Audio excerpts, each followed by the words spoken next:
श्री कृष्णाय नमः। श्री गोपीजन वल्लभाय नमः। श्रीमदाचार्य चरण कमलेभ्ये नमः। श्री गुरुवे नमः। अपने माथे बिराजता सेव्य स्वरूपाय नमः। सर्व वैष्णवने जय श्री कृष्ण।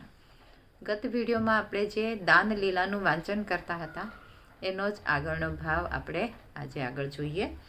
तो जीवनी रति अने प्रीति भगवत कार्यमां थाय अने तेवी प्रीति हृदयारूढ़ थाय ते ज भगवत स्वरूप में रति थाय ए ज दान लीलानुं तात्पर्य छे।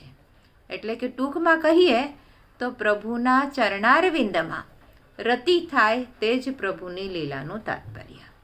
प्रभुए दान लीला में दहीनुं ज दान मांग्युं। एथी एम सूचन कर्युं छे के दही ए सर्वोत्तम रस छे। बीजा रस जेवा के दूध घी वगैरे होवा छतां रस न मान्या तेनुं पण कंईक तात्पर्य छे। दही आ चंद्रावलीजीनुं अधरामृत छे। दहीना स्वास्थ्यनुं आपणा शास्त्रोमां सुंदर रीते वर्णन कर्युं छे। वेदमां इंद्रियो अने दही बंनेनी सरखामणी करी छे। एकादश इंद्रियोने दहीनी साथे सरखावी छे। यशोदाजी पोताना घरमां दधी मंथन करे छे तेवी ज रीते जीव ए पोतानी इंद्रियोनुं पूरती रीते मंथन करवुं जोईए। यशोदाजीने दही मथवानुं फळ नवनीत मळे छे एटले के माखण मळे छे। एम आपणने इंद्रियोना मथनथी फळ रूपे भगवत गुणगान मळे छे। प्रत्येक जीवनी इंद्रियो प्रभुगामी होवी जोईए अने प्रभुगामी इंद्रियो रहे ते माटे भगवानने बीजू न मागता दहीनुं ज दान मांग्युं। इंद्रियोनी प्रवृत्ति तरफ जोता तो ते संसार तरफ वળી જાય છે। તે इंद्रियोने पोता तरफ વાળવાના ભગવાને દાન લીલા રચી। દાન લીલાનો આધ્યાત્મિક અર્થ જોઈએ તો ઇન્દ્રિયોનો લૌકિક વ્યવહાર બંધ કરીને ભગવાનની સન્મુખ કરવી એ જ અને દાન લીલા ચરિત્રનો આદર્શ પણ એ જ છે। ચિરકાળથી માયા તરફ ખેંચાવાનો જીવનો સ્વભાવ પડી ગયો છે। જીવને આ પદાર્થ તત્વોના સંબંધમાંથી છૂટવું ગમતું નથી। તેનો ત્યાગ અને પરિત્યાગ અંતઃકરણથી ઈચ્છતો નથી। જીવ ઇન્દ્રિયોના કહેવાતા ભૌતિક સુખમાંથી યત્કિંચિત પણ દૂર થવા ઈચ્છા કરતો નથી। એટલે એકાદશી છે તે બધી ઇન્દ્રિયોને નિરોધ કરાવનાર છે।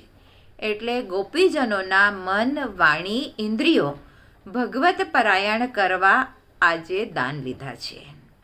અને હરિરાયજીએ પણ જે મોટી દાનલીલા ગાઈ છે, દાનલીલાના જે પદો રચ્યા છે એ પદોની રચનામાં પણ જીવને ઉપદેશાત્મક વાણીથી બોધ જ આપેલો છે। અને લૌકિક વિષયો તરફ વળેલી અને પરિત્યાગ ન કરતી જીવની ઇન્દ્રિયોને અને વૃત્તિઓને રસમય વાણીથી ગોવર્ધનના શિખર પરથી બૂમ પાડીને પ્રભુ દાણ માગે છે।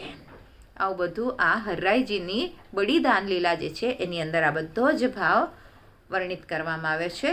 તો એ બધું આપણે નથી જ લેતા, પણ હવે આગળનો અંતની કડીનો ભાવ આપણે જોઈએ કે ભગવાનની આ દાનલીલાથી એટલે પદમાં જે બધું વર્ણન કરવામાં આવેલું છે એ દાનલીલાથી જીવને સર્વાત્મ ભાવ સિદ્ધ થાય છે અને જીવની પ્રભુ તરફની પ્રીતિ પ્રેમ ભાવ વધારે છે। ભગવાન ભક્તોના પ્રેમ ભાવને અંગીકાર કરે છે અને હરિરાયજી પ્રભુ જીવ અંગ અને પ્રભુ અંગી બંને એક જ સ્વરૂપે છે। એટલે પ્રભુ અંગ અને અંગી બંને સ્વરૂપે પોતે જ છે તે બતાવતા પ્રભુના દાનલીલાના પદમાં છેલ્લા શબ્દો કહે છે, व्रज वृंदावन गिरी नदी पशु पंछी सब संग इनसो कहाँ दुराइए प्यारी राधा मेरो अंग। आ प्रमाणे प्रभु पुष्टि सृष्टिने पोतानुं ज अंग कहे छे अने अंग अने अंगीनी एकरूपता अहींया हरिरायजी आपणे समजावे छे।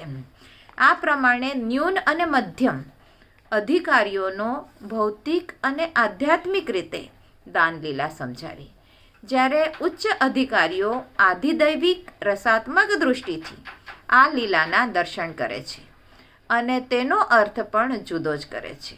અને તે પ્રકારે શ્રી મહાપ્રભુજીની કૃપાથી જીવને ઊંચો અધિકાર પ્રાપ્ત થાય ત્યારે જ તે આપણે સમજી શકાય. તે સિવાય આપણી કોઈ ક્ષમતા નથી. પછી દાનલીલાનો મહિમા એક રસનાથી જ શું કહી શકાય, એટલે કે એક જીભથી આપણે શું એને કહી શકીએ? ફક્ત યત્કિંચિત ગુણગાન ગાવાનું સુખ પણ જો આપણે પ્રાપ્ત થાય તો આપણે કૃતાર્થ થઈ જઈએ. દાનલીલાનો સ્વારસ્ય અધિકારી જ પ્રાપ્ત કરી શકે છે. બાકી તો સમસ્ત જીવો માટે શ્રી કૃષ્ણની દાનલીલાનું શ્રવણ, કીર્તન અને મનન એ ઇન્દ્રિયોનો નિગ્રહ કરાવી પ્રભુ તરફ પ્રેમ ભાવ આસક્તિ દૃઢ કરાવનારું અનમોલ ફળ છે. આ દિવસે પ્રભુને દાન લેવાને બહાને ગોરસ અધરામૃતનું પાન કર્યું અને કરાવ્યું. દાન એકાદશીના રોજ મુકુટ કાંચનીનો શૃંગાર ધરાવાય છે. મુકુટ છે તે ઉદ્બોધક છે અને કાંચનીમાં ઘેર છે તે બધાને એકત્રિત કરે છે. અને શ્રીહસ્તમાં વેત્ર છે તે યષ્ટિકા અને યષ્ટિકા તે બ્રહ્મા છે, બ્રહ્માથી ઉત્પન્ન છે. તેવી રીતે વેત્ર તો દાન લેવા માટે અનેક પ્રકારના જે તરંગ છે તેની ઉત્પત્તિ કરે છે. પ્રભુ સુધા સંબંધ વિના અંગીકાર ન કરે, તેથી ગાયોમાં જે સુધાનું સ્થાપન છે તેનું દાન માંગીને ભક્તના અવયવ દ્વારા અનુભવ માટે દાન લીલા છે. શ્રી ઠાકોરજીએ કरहेલા દાનગઢ, ગહેવરવન, દાનઘાટી, કદમખંડી, સુનહેરીની કદમખંડી, સાંકડી ખોરમાં દાનલીલા કરી છે. દાનલીલા, માનલીલા, રાસલીલા આ બધી લીલાઓ કરવાનો મુખ્ય અને એક જ હેતુ તે દ્વારા જીવની પોતાનામાં આસક્તિ કરાવવાનો છે. આપ જેવી લીલાઓ કરે છે તેને સાંભળવાથી જીવ ભગવતાસક્ત બને. મનરૂપી દોરાને ભગવાનમાં પરોવવો છે તો તેમાં લીલારૂપી સોયની જરૂર છે. તેમ લીલાઓની ભાવના કરીને તનુજા વિતજા સેવા કરવામાં આવે તો ચિત્ત સહજ મનમાં આસક્ત થઈ જાય, એટલે આપણે માનસી સુધી પહોંચી શકીએ. પ્રભુ બાલભાવથી તેમજ કિશોર ભાવથી બધી લીલાઓ કરતા હોય છે. તો અહીંયા આ વાંચન પૂરું થાય છે. આજના મારા વચનોને પ્રભુ ચરણોમાં સમર્પિત કરું છું. કૃષ્ણાર્પણમસ્તુ. જે કાંઈ ભૂલચૂક થાય તે માટે ક્ષમા ચાહું છું.